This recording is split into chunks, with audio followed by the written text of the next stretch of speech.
what happens when you touch a very hot object? You actually, pull your hand back when you touch a hot cup of coffee or tea. So this type of an action that is very fast, that is very spontaneous, this type of action is known as reflex action. So it's very important to understand the reflex action, because of these reflex actions, our survival is possible. They give you survival advantage. So first of all, let's see what a reflex action is. What is the definition of reflex action? Well, it is a spontaneous, automatic, mechanical response to a stimulus without the will of the animal. Means without the will of the animal means it is an involuntary action. When we say that the action is without our will, there is no will of ours that is there in some action, that action is also known as what? Involuntary action. It is involuntary action. So what is a reflex action? Reflex action is a spontaneous, automatic, it happens by itself, right? Mechanical response. When you're going to touch a hot cup of coffee, you're going to pull your hand back. This is what is in terms of mechanical response to a stimulus. What was the stimulus? Stimulus was a hot object, that hot cup of coffee or hot cup of tea, without the will of the animal, right? So this is what is reflex action.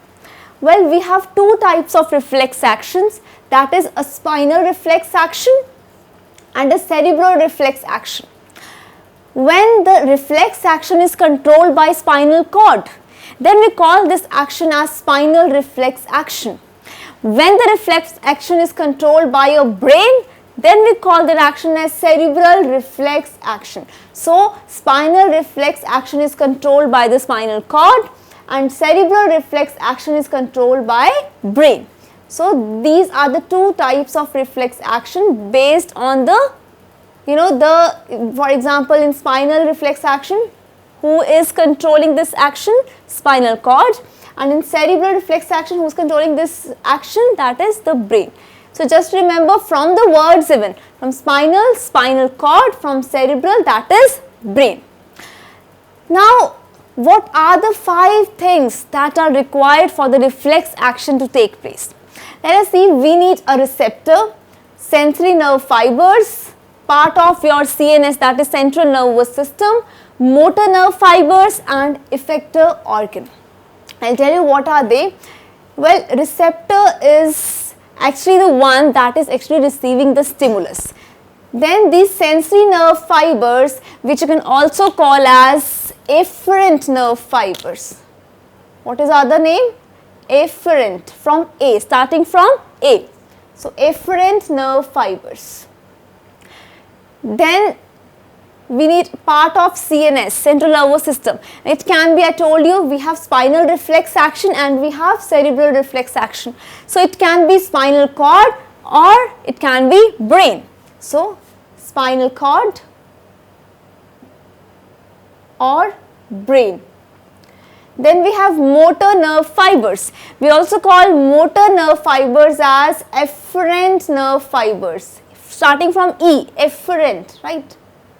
So you can remember which nerve fibers are going to actually send this stimulus, send this message to the central nervous system. They are the sensory nerve fibers, right? They are going to send this nerve impulse to the central nervous system. So we also call them as afferent. So alphabet, this A, it comes first, right? And the alphabet E, it comes after A. So it means first of all, there will be action by this efferent nerve fibers and then the action will be by the efferent nerve fibers. So you can make out, since A comes first, right, and E comes after that. So first of all, efferent nerve fibers are going to take the nerve impulse to central nervous system, and this efferent, starting from E, this efferent nerve fibers, they are going to receive this message from the CNS, central nervous system, or the command, and they are going to just take that impulse to the effector organ. Now this effector organ, for example, can be muscles. since I told you that this is a mechanical response, means when you are actually touching a very hot object, you're going to pull your hand back. Right? So it's a mechanical response, and so when you're going to pull your hand back, which organ is involved? It is your muscles, right? So they are acting as the effector organ, right? So these are the 5 things that are involved in the conduction of this reflex action, that is receptor, sensory nerve fibers, part of central nervous system, motor nerve fibers, and an effector organ. Right. So what are the examples of this reflex action? Well, when you close your eyes, when strong light falls on your eyes, right, we close our eyes. So this is what? This is reflex action. Then watering of mouth, when you see something very delicious, very tasty, you know, there is salivation in your mouth, watering of mouth. So this is what? This is an example of reflex action.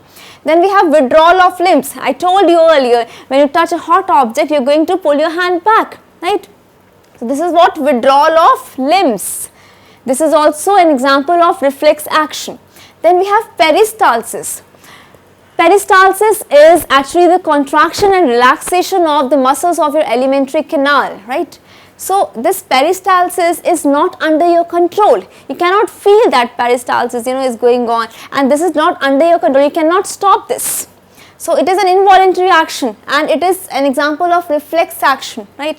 Then we have secretion of glands. There are many glands in your body. They secrete, you know, for example, if we talk about liver is secreting bile juice, you know, which helps in the emulsification of fats. So that secretion of these glands, it is also not under our control, right? Heartbeat is not under our control. So these are what? These are the examples of reflex actions, right? So remember that reflex action is a spontaneous, automatic, mechanical response to a stimulus without the will of the animal. And we have 2 types of reflex action, that is spinal reflex action and cerebral reflex action. Now let us see through an animation what is actually a reflex action in a very interactive way. So let's see what is a reflex action. It may be defined as the automatic or involuntary response to a sensory stimulus which is not under conscious control, which is not under our will, right? Then some reflex actions are inborn, right? They are from your birth, and others are learned. Inborn reflexes are inherited and need not to be learned. So inborn reflexes are actually inherited ones. So let's see some examples of inborn reflexes that are there from birth only. Knee jerk reflex. For example, knee jerk reflex, when the knee is tapped, you can see tapped below the kneecap, the lower leg jerks forward, as you have seen here. Similarly, cuffing, when unwanted matter gets into the windpipe, it is cleared by what? Cuffing, right? So this is an example of inborn reflex action. Then response to pain. If you accidentally sit on a pin, you jump up quickly. This is also an example of an inborn reflex action that is there from birth. Then learned reflexes are actions which have to be learned before they become automatic. Talking, reading, writing, dancing, right? These are the examples of the reflex action that are learned throughout the lifetime, right? That we learn all this, and we learn how to talk, we learn how to read, we learn how to write, we learn how to dance, right? So in a reflex action, the path taken by the message is known as reflex arc. This path, which we'll discuss later on, is known as what? It is known as reflex arc. So when a person accidentally touches a hot object, what happens?